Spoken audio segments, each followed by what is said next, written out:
মালিহা, কম্পিউটারের র্যাম ঠিক আছে কিনা সেটা আমরা কিভাবে চেক করব বা চেক করা যায়? সেজন্য আমাদেরকে কিবোর্ড থেকে উইন্ডো কি প্রেস করার পর আর প্রেস করতে হবে। এরপর এখানে টাইপ করতে হবে mdsched.exe। এরপর এন্টার প্রেস করতে হবে। তারপর এখান থেকে রিস্টার্ট নাও লেখাটাতে ক্লিক করতে হবে। এরপর অপেক্ষা করতে হবে। একটু অপেক্ষা করতে হবে, কম্পিউটার আমাদের রিস্টার্ট নেবে, তাই তো?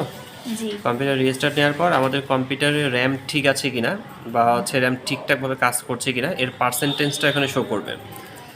তো আমরা এর জন্য একটু অপেক্ষা করবো যে কম্পিউটারটা আমাদের আসলে ওপেন হয় কিনা। আমাদের কম্পিউটার ওপেন হচ্ছে। এরপর এখানে র্যামের এটা চেক করে দেখব, মানে এখানে চেক করবে যে র্যাম কত পার্সেন্ট ঠিক আছে বা ঠিক কোথাও কোনো সমস্যা আছে কিনা।